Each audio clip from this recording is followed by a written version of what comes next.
Hello student, तो शुरू करते हैं फिर आज बीएससी थर्ड सेमेस्टर केमिस्ट्री का एक most important topic heat capacity. इस हीट कैपेसिटी को आप स्पेसिफिक हीट भी कहते हो, मोलर हीट कैपेसिटी भी कहते हो। पेपर में ये किसी भी तरह से पूछा जा सकता है, यानी कि सीपी सीवी क्या होते हैं, वो भी हीट कैपेसिटी होती है। ठीक है, सीपी सीवी क्या होते हैं, इनमें डिफरेंट क्या होता है और रिलेशन क्या होता है, ये सब पढ़ने वाले हैं इस वीडियो में। बस इस वीडियो को ध्यान से देखते रहें, पूरा फोकस बोर्ड पर रखें, पूरे का पूरा टॉपिक आपके माइंड में होगा। ठीक है, तो शुरू करते हैं अपना टॉपिक। क्या टॉपिक है हमारा? Heat capacity. चलो साहब, तो क्या है मेरे पास? Heat capacity, heat capacity. ठीक है, अच्छा इसको हिंदी में क्या बोलते हैं भाई? कुछ ना कुछ तो नाम इसका हिंदी में होगा, तो हिंदी में कहते हैं उसको उष्माधारिता। घबराया नहीं है, क्या बोलते हैं इसको हम? उष्माधारिता। ठीक है यार, टॉपिक बड़ा इजी है, नाम भी बड़ा इजी है। हिंदी में कहते हैं इसको उष्माधारिता। अच्छा, इस उष्माधारिता की यानी कि हीट कैपेसिटी की जब मुझे परिभाषा निकालनी है, तो परिभाषा निकालने के लिए मुझे एक टॉपिक पे जाना पड़ेगा। मतलब एक वस्तु ली है मैंने, ठीक है, यानी कि एक पदार्थ लिया है। इस पदार्थ का द्रव्यमान मैंने बिल्कुल फिक्स कर दिया। फिक्स मतलब 1 किलो कर दिया, 2 किलो कर दिया, 10 ग्राम 20 ग्राम कर दिया, 1 मोल कर दिया। द्रव्यमान बिल्कुल फिक्स कर दिया, यानी कि एक निश्चित मात्रा आ गई, एक निश्चित द्रव्यमान आ गया। अब इसका ताप क्या करोगे आप? 1 डिग्री से बढ़ाओगे। क्या करोगे? 1 डिग्री से बढ़ाओगे। आप ताप बढ़ाने के लिए यार हमें हीट चाहिए होगी, तो क्या करोगे? बाहर से आप हीट दोगे। बाहर से क्या करोगे आप? इसको हीट दोगे, ये वाली। तो जब बाहर से इसको हीट दोगे तो टेम्परेचर क्या होगा इसका? बढ़ेगा। टेम्परेचर क्या होगा इसका? बढ़ेगा। तो किसी पदार्थ के एक निश्चित द्रव्यमान का ताप, ठीक है, किसी पदार्थ के एक निश्चित द्रव्यमान का ताप 1 डिग्री से बढ़ाने के लिए जितनी उष्मा की आवश्यकता होती है, वही होती है आपकी हीट कैपेसिटी। कितना? 1 डिग्री से, यानी कि 1 डिग्री सेल्सियस टेम्परेचर बढ़ाने के लिए जितनी उष्मा की आवश्यकता होती है, वो होती है तुम्हारे पास उष्माधारिता। मैं इस परिभाषा को लिख दे रहा हूँ। क्या परिभाषा है मेरे पास? किसी पदार्थ की, ठीक है, किसी पदार्थ के पदार्थ के लिख रहा हूँ मैं, किसी पदार्थ के, ठीक है, एक निश्चित द्रव्यमान, एक निश्चित द्रव्यमान का ताप, एक निश्चित द्रव्यमान का ताप 1 डिग्री सी बढ़ाने के लिए, ठीक है, जितनी उष्मा की आवश्यकता होती है, जितनी हीट की आवश्यकता होती है, जितनी हीट की क्या होती है? हीट की आवश्यकता होती है। क्या कहलाता है आपका? आवश्यकता होती है। हीट कैपेसिटी कहलाती है, हीट कैपेसिटी कहलाती है। ठीक है भाई, हीट कैपेसिटी कहलाती है। ठीक है, अगर आपने पदार्थ 1 ग्राम लिया है तो उसे बोलते हैं हम विशिष्ट उष्मा। ठीक है, अगर आपने पदार्थ का 1 ग्राम लिया है, तो यदि, ठीक है, पदार्थ का 1 ग्राम लिया जाए, या मैं लिख दे रहा हूं, देखो, ठीक है, पदार्थ के 1 ग्राम के लिए, पदार्थ के 1 ग्राम के लिए इस उष्मा को हम क्या बोलते हैं? इस हीट को हम क्या बोलते हैं? इस हीट को बोलते हैं हम स्पेसिफिक हीट। स्पेसिफिक हीट कहते हैं, यानी कि विशिष्ट उष्मा कहते हैं। किसका? 1 ग्राम के लिए, ठीक है, पदार्थ के 1 ग्राम के लिए इस हीट को हम क्या बोलते हैं? स्पेसिफिक हीट कहते हैं। ठीक है, बहुत बढ़िया यार। अच्छा बताओ, अगर मैं पदार्थ का 1 मोल यूज करूं, तो पदार्थ का अगर मैंने 1 मोल ले लिया तो उसे क्या बोलेंगे हम? वो भी देख लेते हैं। तो पदार्थ के 1 मोल के लिए, किसके? पदार्थ के 1 मोल के लिए, ठीक है, पदार्थ के 1 मोल के लिए इस हीट को हम क्या बोलते हैं? इस हीट को हम बोलते हैं मोलर हीट कैपेसिटी। ध्यान देना, मोलर हीट कैपेसिटी कहते हैं, हीट कैपेसिटी कहते हैं। ठीक है, ठीक है, पदार्थ के 1 मोल के लिए इस हीट को हम क्या बोलते हैं? मोलर हीट कैपेसिटी कहते हैं। और इस हीट कैपेसिटी की जो वैल्यू आती है ना, मात्रक जो आता है, यूनिट जो आती है, तो इस यूनिट होती है इसकी, ध्यान देना जरा, क्या होती है यूनिट? यूनिट होती है इसकी जूल पर केल्विन पर मोल। ठीक है, जूल प्रति केल्विन प्रति मोल इसकी यूनिट होती है हीट कैपेसिटी की। याद कर लेना ठीक से। अब ये जो हीट कैपेसिटी होती है वो 2 प्रकार की होती है। डाल दे रहा हूँ मैं heading, types of heat capacity, types of heat capacity. ठीक है, हीट कैपेसिटी। ठीक है भाई, टाइप्स ऑफ हीट कैपेसिटी, तो ध्यान देना है आपको। ठीक है, चलो साहब आगे ले आ रहा हूँ मैं। तो जो मेरे पास पहला नंबर है वो होता है तुम्हारे पास स्थिर आयतन पर, स्थिर आयतन पर हीट कैपेसिटी, और सेकंड नंबर आता है मेरे पास स्थिर दाब पर, स्थिर दाब पर हीट कैपेसिटी, हीट कैपेसिटी। तो इसको शो करता हूं मैं स्थिर आयतन पे शो करता हूं मैं Cv से, और स्थिर दाब पे शो करता हूं मैं Cp से, है ना। तो Cv और Cp की परिभाषा एक बार देख लेते हैं क्या होती है क्या नहीं होती है ना। तो इसे भी चेक कर लेते हैं यार क्या चीज़ है ये वाली। तो पहला नंबर डाल रहा हूं मैं इसका, तो मेरे पास पहला नंबर आ गया है स्थिर आयतन पर, स्थिर आयतन पर, आयतन पर, ठीक है, हीट कैपेसिटी, हीट कैपेसिटी। चलो साहब क्या देखते हैं परिभाषा क्या होती है इस चीज़ की, डाल दिया मैंने हेडिंग। तो उसकी परिभाषा बिल्कुल सेम होती है, कोई बदलाव नहीं होता। स्थिर आयतन पर किसी गैस के, स्थिर आयतन पर, ठीक है, मैं गैस लूंगा, पदार्थ कुछ भी ले सकते हो तुम्हारी इच्छा। चलो मैं यहाँ पे पदार्थ ले रहा हूँ। तो किसी स्थिर आयतन पर किसी पदार्थ का ताप 1 डिग्री से बढ़ाने के लिए, ध्यान देना आयतन स्थिर रहेगा, स्थिर आयतन पर किसी पदार्थ का ताप 1 डिग्री से बढ़ाने के लिए जितनी ऊष्मा की आवश्यकता होती है वही होती है हमारे पास स्थिर आयतन पर हीट कैपेसिटी, ठीक है। तो लिख रहा हूं मैं स्थिर आयतन पर, स्थिर आयतन पर, ठीक है, किसी पदार्थ का ताप 1 डिग्री से बढ़ाने के लिए, बढ़ाने के लिए जितनी ऊष्मा की आवश्यकता होती है, जितनी ऊष्मा की क्या होती है, आवश्यकता होती है, आवश्यकता होती है स्थिर आयतन पर,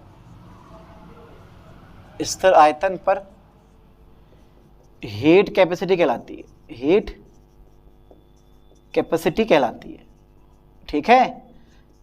it is represented by Cv, इसे शो करता हूं मैं Cv से, इसे Cv से दर्शाते हैं, इसे Cv से दर्शाते हैं। और यू नो कि भाई Cv की जो फॉर्मूला होता है वो होता है CVR equal to DE/dt, DE/dt, है ना। ये इसके बारे में डिस्कस करेंगे आगे कि फॉर्मूला आया कहाँ से। फिर जहाँ E जो है वो है तुम्हारे पास इंटरनल एनर्जी, जहाँ E क्या है, जहाँ E जो होता है बेटे वो होता है इंटरनल एनर्जी, इंटरनल एनर्जी, ठीक है, इंटरनल एनर्जी। और जो तुम्हारे पास T है वो है टेम्परेचर, ठीक है, ये क्या है, टेम्परेचर। चलो एक बार और चेक कर लेते हैं चीज को, जो ये एनर्जी है फॉर्मूला जो है बना मेरे पास CVR इक्वल टू DE/dt। तो ये स्थिर आयतन पर है, क्या ये स्थिर आयतन पर है। कहने का मतलब ये है कि अगर स्थिर आयतन पर किसी गैस को आप या फिर किसी पदार्थ को हीट देते हो तो वो टोटल हीट जो होती है वो उस पदार्थ की आंतरिक ऊर्जा वृद्धि में खर्च होती है और हमें कोई भी कार्य नहीं करना पड़ता। ये कहता है फर्स्ट लॉ ऑफ थर्मोडायनेमिक्स, ठीक है। तो स्थिर आयतन पर जितनी भी आप ऊष्मा देते रहोगे ऊष्मा, सबकी सब हीट जो होती है वो आंतरिक ऊर्जा वृद्धि में खर्च होती है और थोड़ा बहुत भी हमें कार्य प्राप्त नहीं होता। ध्यान देना, लाइन पर जरा आगे लिखवाऊंगा इसके बारे में। अब आ गया तुम्हारे पास सेकेंड नंबर इसका, ठीक है, क्या नंबर है मेरे पास, सेकेंड आ गया तुम्हारे पास स्थिर दाब पर हीट कैपेसिटी, ठीक है, स्थिर दाब पर हीट कैपेसिटी। चलो साहब ये टॉपिक तो और भी, ये पॉइंट तो और भी इजी है, बस खाली जहां स्थिर आयतन है वहां पर आपको स्थिर दाब कर देना है ना। तो मैं कर दे रहा हूं यहां पे, देखो स्थिर दाब पर, काय पर, स्थिर दाब पर, ठीक है, किसी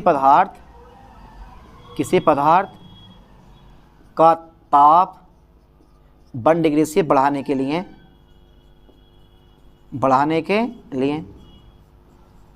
जितनी ऊष्मा की आवश्यकता होती है, जितनी ऊष्मा की आवश्यकता होती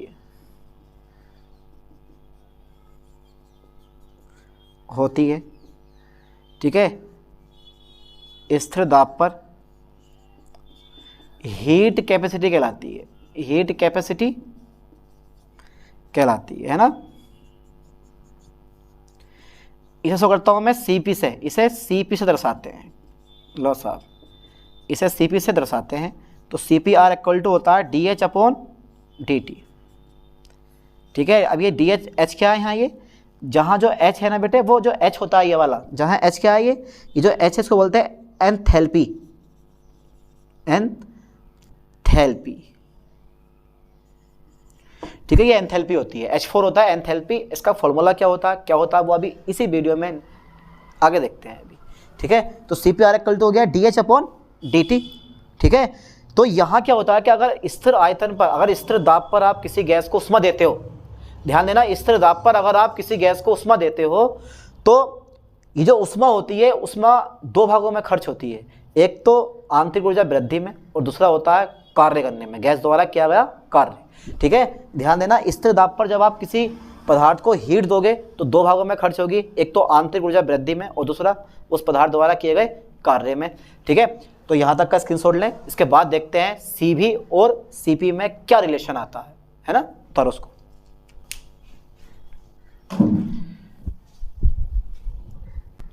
चलो अब पढ़ लेते हैं रिलेशन बिटवीन CV और CP। अब जिसकी आपको जरूरत थी, ठीक है, क्या है मेरे पास, रिलेशन बिटवीन, रिलेशन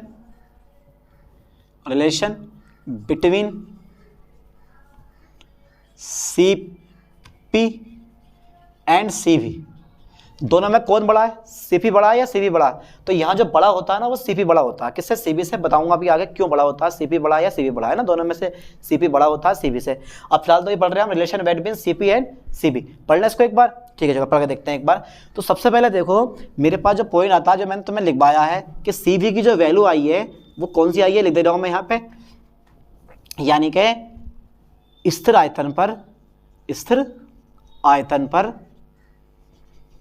ठीक है, स्थिर आयतन पर जब मेरे पास हीट कैपेसिटी आई है, स्थिर आयतन पर हीट कैपेसिटी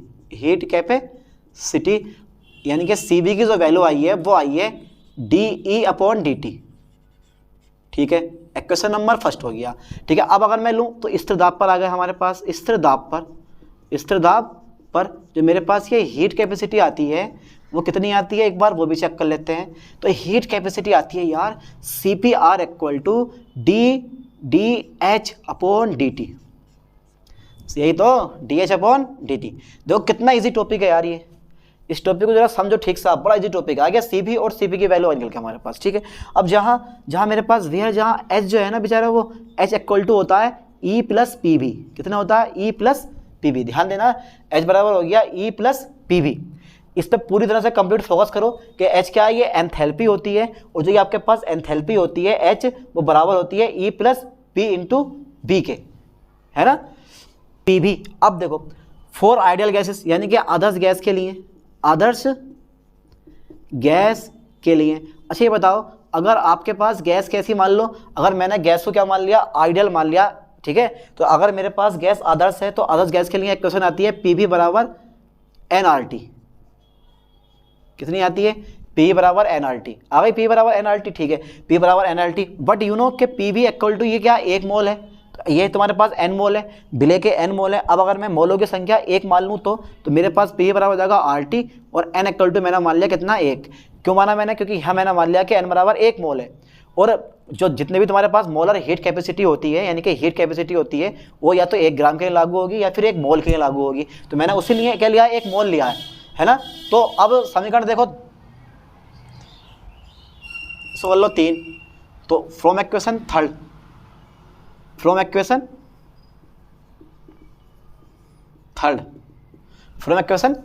ठीक है। तो देखो H इक्वल टू E+, जहाँ PV है वहाँ रख दूंगा मैं RT, रख दिया मैंने, H बराबर E+RT, ठीक है।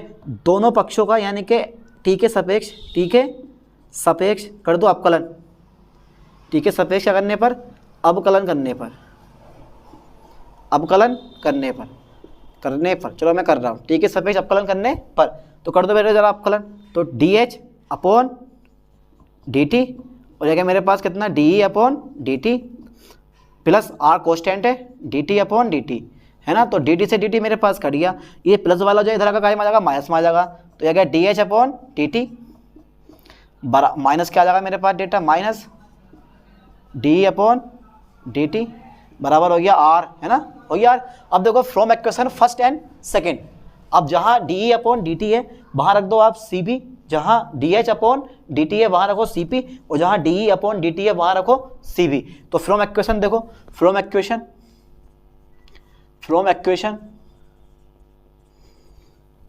ठीक है, from equation first and second, ठीक है। तो from equation first and second, तो फ्रॉम इक्वेशन यार फर्स्ट एंड सेकंड, वाह। तो मैं रख रहा हूँ देखो जहाँ D H upon D T है वहाँ रख रहा हूँ मैं कितना सी पी, ठीक है। और जहाँ डी अपॉन डी टी है वहाँ रख रहा हूँ मैं कितना सी भी। तो सी पी माइनस के C B R equal to कितना तुम्हारे पास आर, और यही क्या होता है, यही सी पी तथा सी बी में संबंध है, ठीक है। सी बी में संबंध है, ठीक है। यही सी पी तथा सी बी में क्या होता है, संबंध होता है। अब इसके बाद देखो सपोज करो मेरे पास देखो मैं 2 फॉर्मूला तुम्हें लिखवा देता हूँ, ठीक है। एक फॉर्मूला देखो मेरे पास ये आएगा, ठीक है। तो ये टॉपिक यही फाइनल हो जाता है।